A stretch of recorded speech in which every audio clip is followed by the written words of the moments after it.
আজকের এই পবিত্র দিনটাকে যারা অপবিত্র করার জন্য রাস্তাঘাটে নেমে আসে, মনে করবেন তাদের জন্মের মধ্যে ঝামেলা আছে,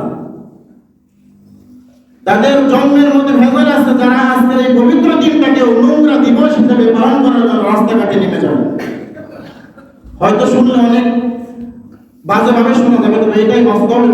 শাবান মাস আপনি বুঝতে দেখেন, যারা যারা আজকে আরো একটি গুরুত্বপূর্ণ দিন এবং গুরুত্বপূর্ণ রাত সামনে আসতেছে আজকে, যেটাকে বলা হয় নিসফে শাবান, আমরা যেটাকে বলি শবে বরাত। শবে বরাতের রাত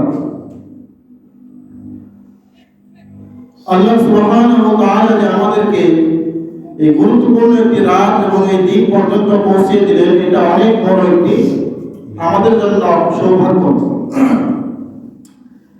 একদিক থেকে আজকে জুমার দিন, একদিক থেকে আজকে জুমার দিন, এই দিক থেকেও দিন উত্তম, আরেক দিক থেকে আজকে নিসফে শাবান, আজকে যে রাত্রি আসছে সেটা হচ্ছে শবে বরাত রাত।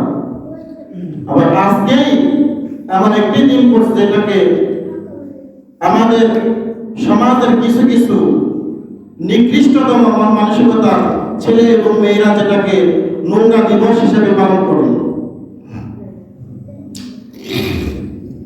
আজকে পবিত্র একটি দিন, এই দিনেও যারা যেই ছেলে এবং মেয়েরা এই দিবসটাকে পালন করবে, নিঃসন্দেহে বলা যায় তাদের মেন্টালি সমস্যা আছে, তাদের মস্তিষ্কের মধ্যে ঝামেলা আছে, সমস্যা আছে।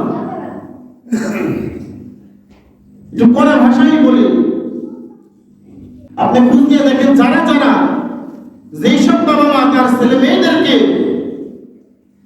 কন্ট্রোলে রাখতে পারে না, আজকে পবিত্র দিনটার মধ্যেও যারা ছেড়ে দিয়েছে, যারা পবিত্র দিন, যে দিনে মানুষ নামাজের জন্য উদ্বুদ্ধ হয়ে মসজিদের দিকে আসে এবং যে রাত আমাদের জন্য অপেক্ষা করতেছে, যে রাত আসতেছে শবে বরাত, এই রাতের উসিলায়, এই রাতের বরকতে, এই রাতের কথা চিন্তা করেও যারা যারা আজকে পবিত্র দিনটাকে রক্ষা দেয় না, যারা যারা পবিত্র দিনটাকে চিন্তা না করে যারা নোংরা দিবস হিসেবে পালন করে যারা রাস্তাঘাটে নেমে গেছে, মনে করতে হবে তাদের ধর্মের মধ্যে ভেজাল আছে, ঝামেলা আছে 100%। এতে কোনো সন্দেহ নাই।